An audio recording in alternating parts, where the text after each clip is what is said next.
everybody, welcome back. Good afternoon. I'm Glenn. Michael. We are Woods and Bates, and we're here today to talk a little bit about title insurance. I'm going to recap real quick what we talked about last time.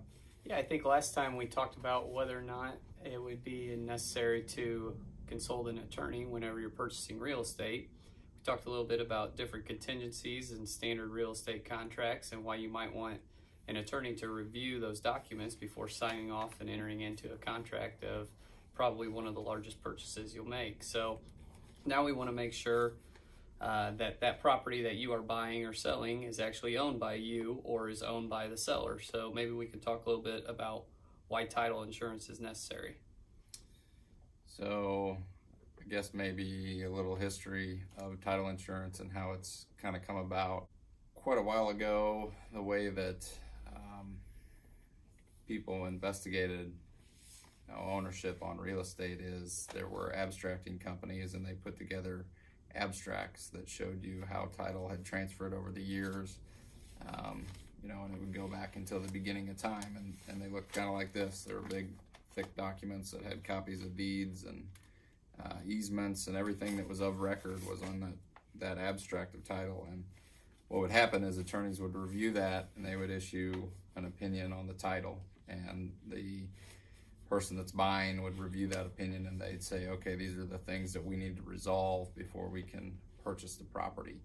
At some point there was a shift from abstracting and abstract reviewing to title insurance, and now what happens is once we get a contract together, we order a title commitment from a title company, and that title company goes out and they search the real estate records, and they come back with a document that shows these are the items of record that we found, whether that be easements, mortgages, liens.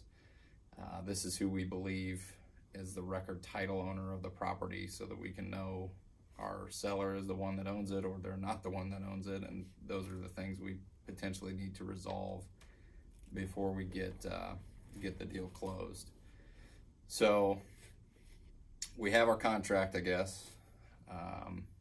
We order our title commitment, and that title commitment comes back and shows that there's an easement on the property. So what are you going to do with that?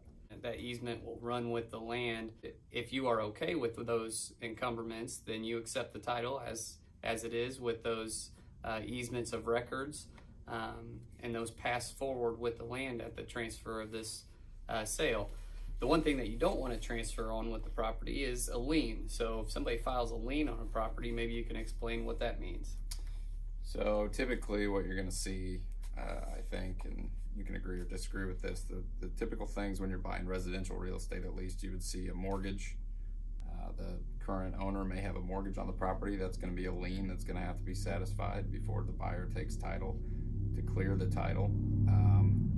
You may see easements like power easements, light easements, things like that. Those are not typically things that give us a lot of pause. You've got to have power to your property. Typically, you've got to have a sewer line running to your property, lights, things like that. But some of those easements need to be looked at, make sure that they're not going to affect what you want to do on the property. A good example of that would be, okay, we have our title commitment. It says there's an easement.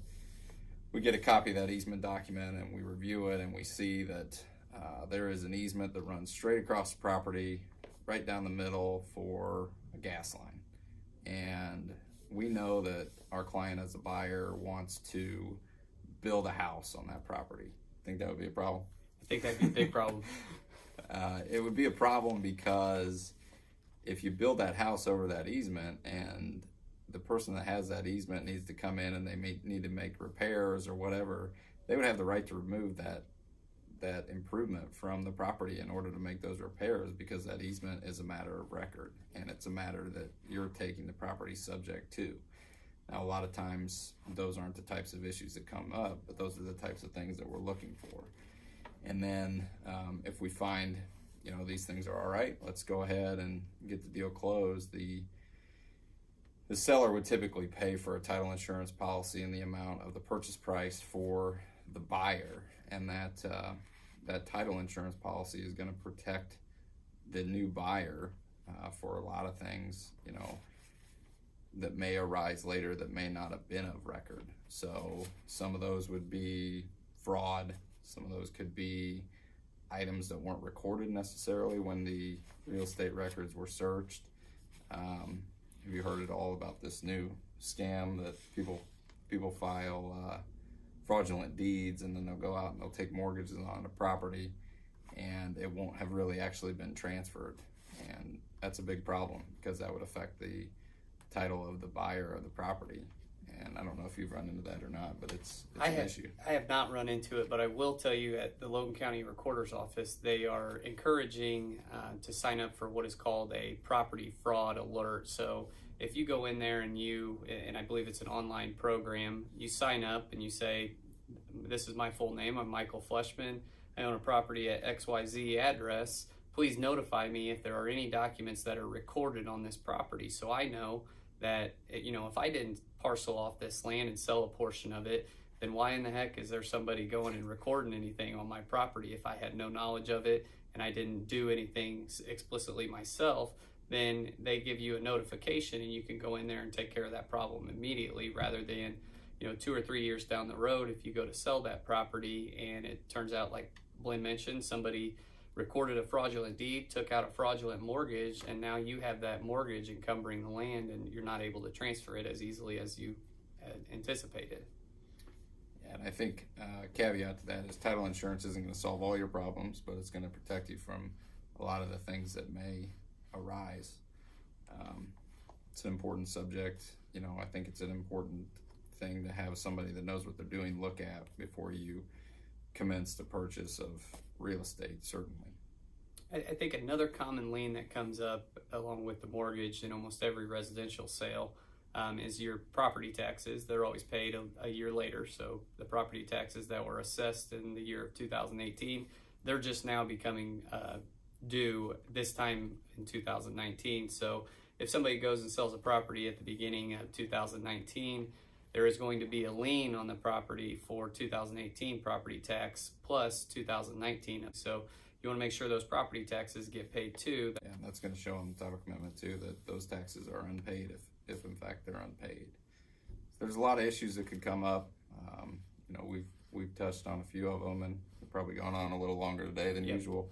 But it's an important topic, and if you have any questions or at all, or need some help with buying or selling real estate, just let us know.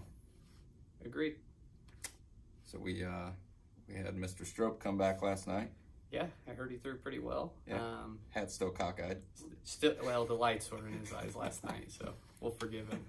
But we beat the Rockies finally. Finally. Javier Baez. Hopefully we can do it again tonight. All right, thanks for joining us. We'll see you next time. Thanks, guys.